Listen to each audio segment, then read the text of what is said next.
সামনে যাকে দেখতে পাচ্ছেন এই হলো সেই বাবা যে হচ্ছে দিন রাত পরিশ্রম করে তার অসুস্থ ছেলেকে সুস্থ করার জন্য টাকা তুলেন। গত ভিডিওতে দেখিয়েছিলাম আমরা ওনার বাসায় গিয়েছি এবং গিয়ে দেখলাম উনি বাসায় ছিল না, যার জন্য আমরা অপেক্ষা করছিলাম তার জন্য। সো প্রায় 1 ঘন্টা পর আমরা তার সন্ধান পেলাম এবং তার বাসার দিকেই যাচ্ছিলাম। আমরা চেয়েছিলাম ওনার হাতেই আমরা পুরো টাকাটা তুলে দিব। আমরা এখন যাচ্ছি তার বাসায় এবং তার ছেলেকে আমরা দেখব। আমাদের সাথেই থাকবেন।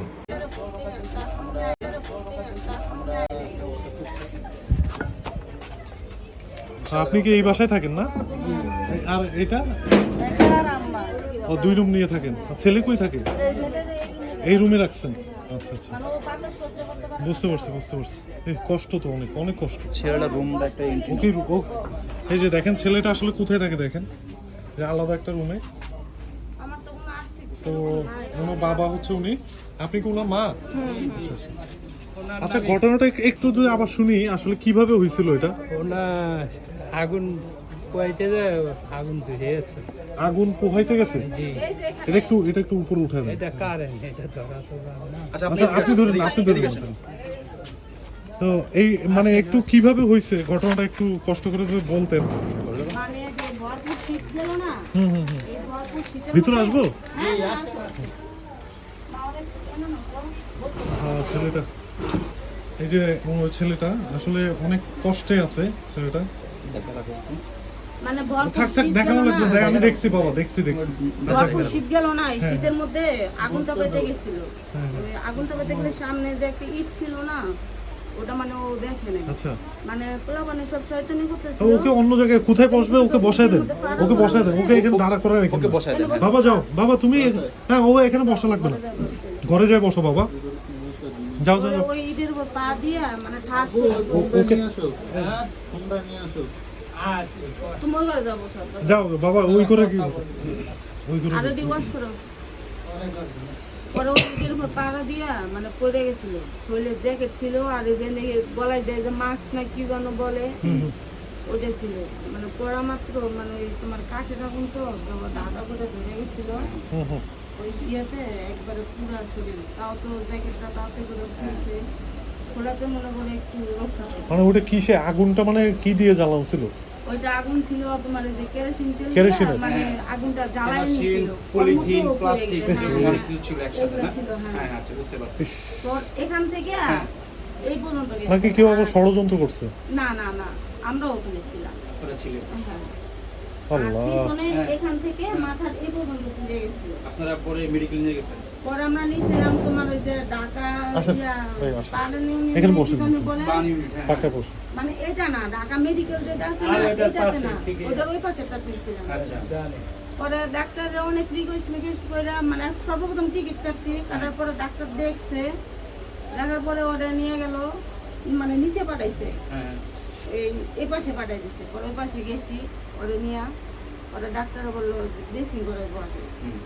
পরে ড্রেসিং করাইতে যায় মানে এমন ভাবে ড্রেসিং করছে ও মানে সহ্য করতে পারে নাই। মানে চামড়া, মানে মোট কথা চলে চামড়া আসছে, যেরকম- চামড়া হ্যাঁ, চলে আসছে। মানে এমনি এমনি টান তো ওর দিতে। অবস্থা খারাপ বুঝছো, মানে আরো যেভাবে ড্রেসিং করছে ও তো চিল্লানি পাল্লানি দিয়া দৌড়ে বের হয়েছে। আইসা ওই অবস্থা আমার পাউচি পেতেছে, মা আমার এনে ফিরে যাও না, আমি মরে যাবো। এখন তারপরে মনের উপর পাথর দিয়া তারপরে ডাক্তারও কইছি যে ভাই আমি আপনার দুটা পায়ে ধরি, আমি একবার অসহায়, আমার আর্থিকতা নাই কিছু, আমার স্বামী রিক্সা চালায় খাই, যেটা সত্য এটাই বলেছি। ভাইকেরই মানে রিক্সা। হ্যাঁ, কিন্তু ডাক্তারের একই কথা যে না ওরা আমরা আর ভর্তি নিব না। ফ্যামিলি ইনকাম কি আপনি একাই করেন? হ্যাঁ। একাই না, আর কেউ নাই? না আমি তো করতে পারি না, আমার মানে মেলা সমস্যা। তা আপনার এখন এই মানে আপনার এই ভাবি, আপনার হলো এখন কয় টাকা টোটাল দরকার? আমাদের মানে ডাক্তার পুরা বলছে, ওকে কিভাবে 3.5 ট্রিটমেন্ট, লাখ মানে টাকা। ট্রিটমেন্টের এইটা বলেন, প্রসেসটা বলেন কিভাবে হবে? প্রসেসটাই মানে মানে ও ডাক্তার আপনার বলছে কত টাকা এখনো হইলে- 3 থেকে একজন 4 বলেন, লাখ একজন টাকার বলেন, ভাই মতো একটু বলেন, ভাই একটু বলেন। সুস্থ করতে গেলে। আমি মানে বলছে যদি অপারেশন করান জি। তে 3 থেকে 3.5 লাখ টাকা লাগবে, মানে ওই মানে যাওয়া এই আসা 4 অপারেশনটা লাখ আসলে টাকা। কি রকম, মানে উপরে কি হ্যাঁ, একরকম দেয় হলো মানে এই যে মাছের- গলাটা না তো- না না, অনেক জায়গায় দেয় হলো মাছের একটা ই দেয়, হ্যাঁ, হ্যাঁ ওই চামড়া দিয়ে করে। এটা না, না ওইটা ও, এইটুক। হ্যাঁ। আচ্ছা ও গলা একটু- বললো ওর গলা সমস্যা রগ নাই গেছে এরকম কিছু বললো হ্যাঁ ওইটার জন্য কি আসার বিষয় ওইটাই বলছে তারপরে ডাক্তার মানে ওই ডাক্তার- গলার রগের সম্পর্কে বলে ওই রোগের হ্যাঁ। ওইটাই বলতেছে মানে এটা যদি অপারেশন করে হ্যাঁ মানে ডাক্তারে বলছে মারা হয়ে যেতে পারে। ঠিক আছে? আল্লাহ এখন আবার এরম আছে আল্লাহ যদি হায়াত রাখে হুম বাঁচতেও পারে বাঁচতে মানে পারে। 2 ভরসা 2 বছর আর তারা তো ডাক্তার তারা তো অপারেশন পরে করছে আমাকে অনেক ডাক্তারে ডাকিয়া বলছে যে আমি চিন্তা করছি যে যেরকম ভালো হয় মানে যদি অপারেশন ছাড়া যদি কিছু করা যায় হুম।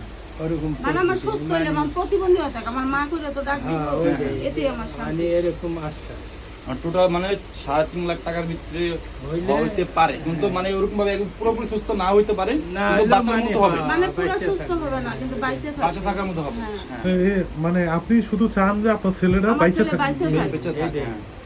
মানে আমার আমরা একটা তো মাত্র ছেলে, আমার আমরা তো তিনটা সারা মেয়ে। জীবন বাচ্চা থাকবো না ভাই আপনার 3টা মেয়ে একটা মাত্র হ্যাঁ, ছেলে। এই যে দুইটা বিয়ে দিয়েছে কিছুদিন আগে আবার একসাথে ডেলিভারি হয়েছে একটা বড় মেয়ে এই চলে ছেলের গেল পরেও কিছুদিন। এই ছেলে অসুস্থ হওয়ার পরে দুইটা মেয়ে একসঙ্গে একদিনে ডেলিভারি হয়েছে এই স্বপ্ন মানে দেখে। এই সব সব দিন হলে। মনে করেন এটি ওই যে আমার ছেলের দিয়েই মানে আমি এখন যে এখন শরমের ভাত তো খাবো, কিছু ঠিক না, আছে? আপনার- না না ভাই এটা না, আসলে না, লজ্জার না। কিছু না এক ভাই হচ্ছে আসলে আপনার জন্য 50,000 টাকা পাঠাইছে আপনি এটা দিয়ে আপাতত যতটুকু চিকিৎসা করা যায় করবেন হ্যাঁ তো আমরা তার আর জন্য দোয়া করি বাবা আমি আল্লাহর কাছে হাজার হাজার উনি হচ্ছে দোয়া করি। ওনার জন্য দোয়া করেন, বিপদের জন্য ওনার- পাশে আপনারা তো দাঁড়াইছে। বললামই যে- এখানে আল্লাহর কাছে লাখ লাখ এটাতে শুকর আদায় করি। হ্যাঁ ইনশাআল্লাহ এটাতে 25,000 এটাতে 25,000 হ্যাঁ পুরো আলহামদুলিল্লাহ ঠিক আছে। যে ভাই দিয়েছে আল্লাহ তারে হায়াত দ্বারা করুক আমার ছেলেটার জন্য দোয়া করবেন আপনারা আমি তার আমার 14 আমার গোষ্ঠী কিছু জানি লাগবে তার না, আমার ছেলেটা দ্বারে সুস্থ হোক। কৃতজ্ঞ আমি এইটুকুই থাকবে চাই। ভাই আমি ঠিক আছে। যতদিন বাচ্চা থাকবো Okay. তার জন্য দোয়া করবো আল্লাহ তাকে ভালো রাখুক ভালোভাবে কামাই করুক তার পরিবার নিয়ে আপনজন নিয়ে ভালোভাবে সুস্থ কামনা করুক আসসালামু আলাইকুম আসসালামু আলাইকুম।